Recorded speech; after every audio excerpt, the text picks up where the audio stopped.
Assalamualaikum. In this lecture we will study about bioenergetics. First we need to understand what is the term mean bioenergetics. Bio, as you all know that bio means life and energetics means energy.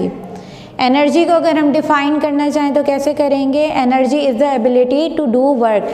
किसी भी काम को करने की सलाहियत को energy कहा जाता है. अब बायो एनर्जेटिक्स को अगर हम डिफ़ाइन करना चाहें so we can define it as it is a branch that deals with the study of energy relationship, energy transformation and energy transmission.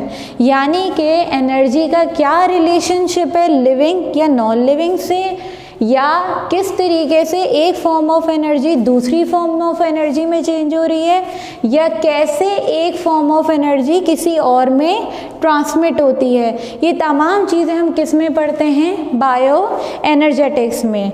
Basically bio energetics में हम एनर्जी को जो स्टडी कर रहे हैं, एनर्जी दो फॉर्म में हमारे पास पाई जाती है. Either it is present in a kinetic energy form और a potential energy form.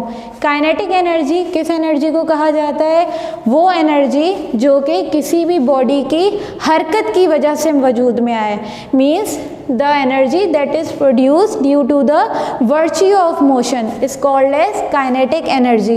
And on the other hand, potential energy is basically a stored energy.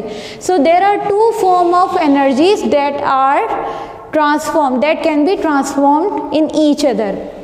कैसे ये एक दूसरे में ट्रांसफॉर्म होती हैं, why they are transforming in each other and how these are transmitted to the other organism. We will now discussing about it.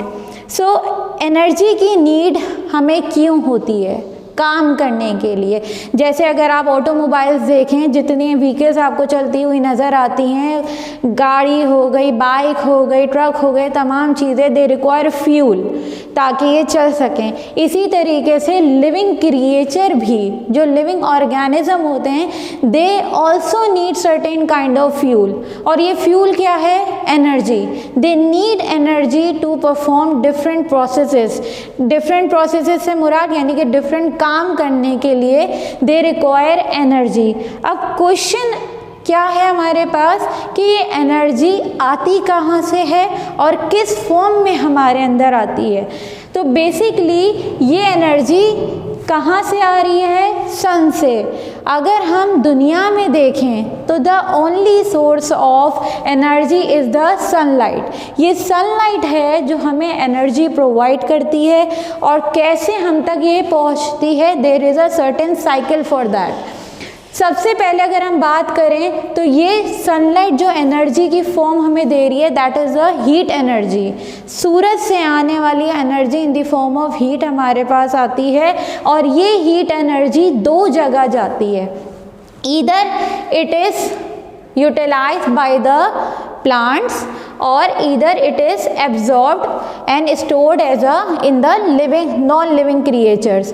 या तो ये लिविंग में चली जाती है एज अ हीट एनर्जी, या तो फिर ये स्टोर हो जाती है नॉन लिविंग क्रिएचर्स में. जैसे कि सनलाइट जब पानी पे पड़ती है तो ये क्या करती है? फ्लो ऑफ वाटर कराती है, यानी कि वाटर को मूव कराती है.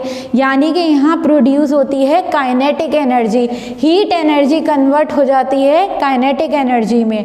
यही जब हीट एनर्जी काइनेटिक एनर्जी में कन्वर्ट हो जाती है सो वाटर फ्लो करता है कहाँ पे? डैम में. Dam are the water reservoirs.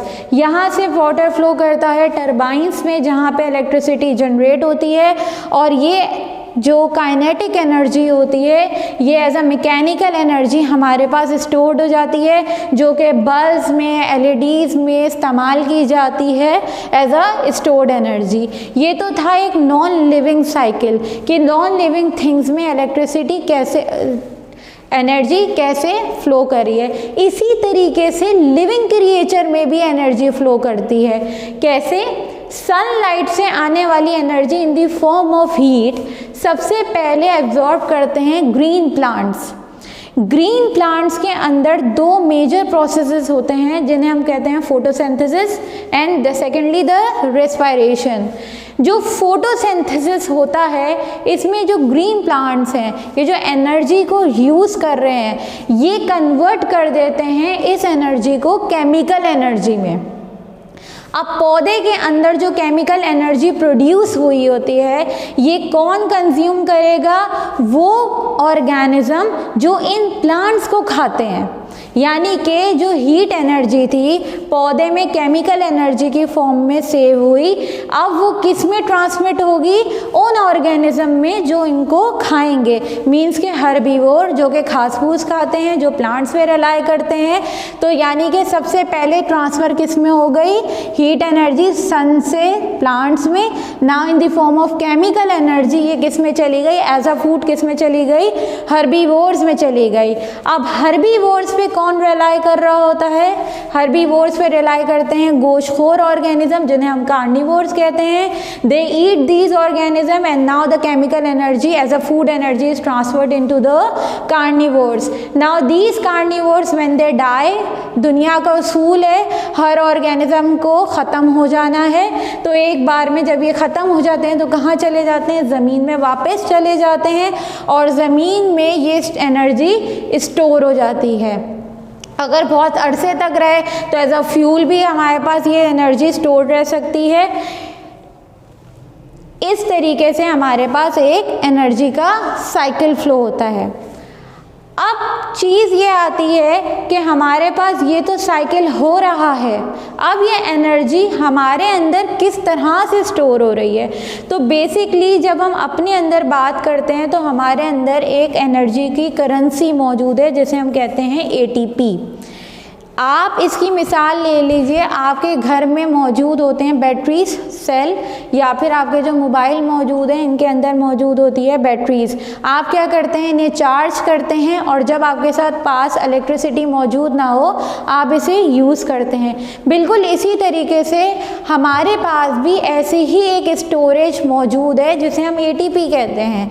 ये स्टोरेज क्या करता है? हमारे अंदर एनर्जी को सेव करता है। अब हमारे अंदर कैसे ये स्टोरेज में एनर्जी आती है? By the transmission of energy. Basically इस चैप्टर में हम ये दो चीज़ें पढ़ेंगे कि कैसे एनर्जी ट्रांसफॉर्म होती है और कैसे एनर्जी ट्रांसमिशन होती है। ट्रांसफॉर्म होना ये मैंने आपको बता दिया कि कैसे आपके पास एक सॉर्ट ऑफ एनर्जी से, एक टाइप ऑफ एनर्जी से कैसे दूसरी टाइप ऑफ एनर्जी में चेंज हो रही है। यहाँ पे हीट एनर्जी केमिकल एनर्जी में चेंज हो रही है, यहाँ हीट एनर्जी काइनेटिक एनर्जी से मैकेनिकल एनर्जी में चेंज हो रही है। ये चीज़ कहलाती है energy transformation. Now what is the energy transmission? कैसे एनर्जी ट्रांसमिट होती है, आगे कैसे जाती है? जैसे ही लिविंग क्रिएचर के अंदर ये और एनर्जी ट्रांसमिट होती है, लिविंग क्रिएचर्स में दो मेटाबॉलिक पाथवेज होते हैं जिन्हें हम कहते हैं ऑक्सीडेशन एंड रिडक्शन रिएक्शंस। ये जो ऑक्सीडेशन रिडक्शन रिएक्शंस होते हैं इन्हें रिडॉक्स रिएक्शंस भी कहा जाता है। अगर हम इसे समझना चाहें तो आप इसे यूँ समझ सकते हैं कि ऑक्सीडेशन रिएक्शन वो रिएक्शन है जिसमें इलेक्ट्रॉन और प्रोटॉन लूज हो रहे होते हैं, जबकि रिडक्शन वो रिएक्शन है जिसमें इलेक्ट्रॉन और प्रोटॉन गेन हो रहे होते हैं। अब जैसे ही बॉडी के अंदर कोई भी ऑक्सीडेशन रिएक्शन होता है यानी कि लॉस ऑफ इलेक्ट्रॉन होता है, तो ये इलेक्ट्रॉन कहाँ चला जाता है? ये इलेक्ट्रॉन चला जाता है इस एडीपी के पास। ये एडीपी क्या है? ये एडिनोसिन डाइफॉस्फेट है। ये लो एनर्जी लिस्ट मॉलिक्यूल है, यानी कि एटीपी नॉर्मल कंडीशन में एडीपी की फॉर्म में आपकी बॉडी में मौजूद होता है। जैसे ही ये इलेक्ट्रॉन गेन करता है ये एक फॉस्फेट ग्रुप इससे अटैच कर लेता है, यानी कि इसमें बॉन्ड फॉर्म होता है और ये एक एनर्जी रिच कंपाउंड में चेंज हो जाता है जिसे हम कहते हैं ATP. This is the stored form of energy inside our body. अब होता क्या है, जैसे ही हमें एनर्जी की नीड होती है, एनर्जी की नीड कब होगी? जब आप किसी भी वर्किंग पोजीशन में होंगे, एक्सरसाइज पोजीशन में होंगे। Whenever the body need energy, this ATP again convert into the ADP by the loss of this phosphate group and release the energy. कितनी एनर्जी एक एटीपी का मॉलिक्यूल रिलीज करेगा? 7.3 kilo calorie per mole, and that is enough for your work. आपके काम को perform कराने के लिए ये एनर्जी काफ़ी होती है। So basically ATP is the energy currency in your body. अगर हम इसका स्ट्रक्चर देखना चाहें तो इसमें एक न्यूक्लियोटाइड बेस पेयर होता है जिसे हम एडिनोसिन कहते हैं। देन उसके बाद इसमें 3 फॉस्फेट ग्रुप लगा हुआ होता है by a pentose sugar ribose sugar base. ये एटीपी के बारे में है। अगर आप ये चीज़ देखें, अभी तक जो चीज़ मैंने आपको बताई इसमें मैंने आपको ट्रांसफॉर्मेशन ऑफ एनर्जी समझाया है कि कैसे एक फॉर्म से दूसरी फॉर्म में एनर्जी चेंज हो रही है। दूसरी चीज़ जो मैंने आपको समझाई है कि ट्रांसमिशन कैसे होती है, कि लिविंग क्रिएचर में जब आपके पास एनर्जी आ गई so how it is transferred. तो कैसे हमारे बॉडी के अंदर जो मेटाबॉलिक पाथवेज होते हैं, यानी कि किसी चीज़ का बनना टूटना, जो मेटाबॉलिक पाथवेज होते हैं they release certain kind of electrons और they gain certain kind of electron. लेकिन जब लॉस ऑफ इलेक्ट्रॉन हो रहा होता है यानी कि ऑक्सीडेशन पाथवेज होते हैं तो ये इलेक्ट्रॉन्स गेन कहाँ हो जाते हैं? In the formation of ATP में। ये ATP low energy rich molecule है, ये किसको दे देता है? इलेक्ट्रॉन्स एटीपी को for the formation of this bond between phosphate and the ATP. जब ये एटीपी फॉर्म हो जाता है this is a energy rich compound और stored energy in the body. Whenever the energy is needed by the body ये ATP वापस ATP में convert होता है और आपको एनर्जी प्रोवाइड कर देता है और दोबारा से किस में कन्वर्ट हो जाता है? ये वापस एडीपी के अंदर। कितनी एनर्जी प्रोवाइड कर रहा है? 7.3 किलो कैलोरी के बराबर एनर्जी आपको ये प्रोवाइड कर रहा है। फॉर्मेशन ऑफ एटीपी कहा जाता है endergonic process. Why it is called as endergonic process? Endergonic उस प्रोसेस को कहा जाता है जिस प्रोसेस में बेसिकली एनर्जी एब्जॉर्ब हो रही है, या फिर आप यूँ भी कह सकते हैं कि यहाँ पे फॉस्फेट आयन एब्जॉर्ब हो रहा है। एंडरजोनिक रिएक्शन। एक्सरजोनिक रिएक्शन क्या है? एक्सरजोनिक रिएक्शन जहाँ पे एनर्जी रिलीज हो रही है, यानी कि यहाँ पे एनर्जी लिबरेट हो रही है। वो रिएक्शन जिसमें एनर्जी मिले वो क्या कहलाता है? एक्सरजोनिक। क्योंकि एटीपी जब फॉर्म होता है तो ये आपके पास इलेक्ट्रॉन्स को अपने अंदर सेव करता है in the form of bond formation, यहाँ पे सेव होते हैं and then it provide us the ATP. Again endergonic reaction. This endergonic reaction again proceed toward the break down of this ATP. अब ये एटीपी जब break down होता है तो एनर्जी रिलीज होती है, तो इसे हम क्या कहते हैं? Exergonic reaction. Endergonic absorption of energy, exergonic gain of energy, यानी कि आपको एनर्जी मिलेगी। ठीक है, so this is the formation of ATP and in this manner ATP provides you energy. The two main processes which we are going to discuss in this bioenergetics are photosynthesis and respiration. In this lecture I will only give a brief introduction about the photosynthesis. What is photosynthesis? Photo means light and synthesis mean to prepare. Light की presence में food को prepare करना पौधों में photosynthesis कहलाता है। How green plants are producing the food? By the combination of these both molecules. दो चीज़ें जो कि फोटोसिंथेसिस के लिए इम्पॉर्टेंट हैं वो कौन कौन सी है? Carbon dioxide and the water. ये दोनों चीज़ें मिलती हैं, किसकी प्रेजेंस में मिलेंगी? इन the presence of chlorophyll. Chlorophyll एक ऐसा पिगमेंट है जो कि पौधे को ग्रीन कलर देता है। ये कहाँ मौजूद होता है? ये पौधे के ग्रीन पार्ट्स में मौजूद होता है, लीफ में। और किस जगह मौजूद होता है? क्लोरोप्लास्ट के अंदर मौजूद होता है। ये क्लोरोप्लास्ट के अंदर मौजूदा जो क्लोरोफिल होता है, it has the ability to absorb the sunlight. ये सनलाइट को एब्जॉर्ब करता है, जो कि हेल्प करती है कार्बन डाइऑक्साइड और वाटर की स्प्लिटिंग को। In the presence of light photolysis occur, यानी कि लाइट की प्रेजेंस में ये H2O का मॉलिक्यूल ब्रेक होता है and it forms a glucose molecule with the liberation of oxygen.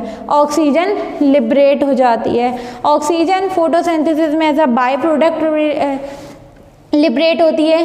Glucose is the main component of the photosynthesis, that is the food of a plant. आप कह सकते हैं कि ये क्या है, फूड ऑफ अ प्लांट। तो प्लांट कैसे हीट एनर्जी को केमिकल में कन्वर्ट करते हैं, through the process of photosynthesis. जो ग्लूकोज हमारे पास फॉर्म करता है डिफरेंट मेटाबॉलिक पाथवेज में काम आता है, फॉर्म कर ये डिफरेंट चीज़ों को सेकेंडरी प्रोडक्ट्स को बनाने में काम आता है, लाइक स्टार्च, स्टोर्ड फूड। अगर हम बात करें पौधे क्या, तो किस फॉर्म में होता है, starch. They both are carbohydrates. Carbohydrates basically, अगर हम ग्लूकोज की बात करें, ये सिंपल कार्बोहाइड्रेट्स में आते हैं। Starch are the complex carbohydrates. Starch की फॉर्म में भी आपके पास ये यूज़ होगा। Then sucrose. सक्रोज क्या है, sucrose is basically the stored sugar, या फिर आप कह सकते हैं जो माल्ट शुगर होती है, जब फ्रूट शुगर होती है, वो सक्रोज की फॉर्म में आपके पास मौजूद होती है सीड्स में या फ्रूट्स में। देन प्रोटीन सिंथेसिस में भी ग्लूकोज हेल्प करता है। इसके अलावा न्यूक्लिक एसिड फॉर्मेशन में भी ग्लूकोज हेल्प करता है। Basically there are 3 major biomolecules that are carbohydrates, protein, lipids and the nucleic acid. और ये बेसिकली 4 के 4 अगर हम देखें, या 4 में से 3 जो बायोमोलिक्यूल्स हैं, they are dependent on this carbohydrate, that is the glucose. Now ये 4 चीज़ें तो बन गई। अब फोटोसिंथेसिस की इम्पोर्टेंस क्या है? पहली तो यही इम्पोर्टेंस है कि भाई ग्लूकोज की फॉर्मेशन हो रही है, that is taking part in the different metabolic processes. इसके अलावा अगर देखा जाए, अगर फोटोसिंथेसिस ना हो, अगर फोटोसिंथेसिस ना होगी तो ये ग्लूकोज भी प्रिपेयर नहीं होगा। ग्लूकोज प्रिपेयर नहीं होगा, पौधे के अंदर खाना प्रिपेयर नहीं होगा, और खाना प्रिपेयर नहीं होगा, अल्टीमेटली पौधे की डेथ हो जाएगी। सो इट मीन्स जब पौधा ही नहीं होगा, सो जो ऑर्गेनिज्म जो हेट्रोट्रॉफ्स हैं, यानी कि जो डिपेंडेंट है प्लांट्स पे, वो भी नहीं रहेंगे, क्योंकि इनका भी फूड डिस्टर्ब हो जाएगा। सो इसका मतलब है अल्टीमेटली जो फूड चेन होगी वो भी क्या हो जाएगी, डिस्टर्ब।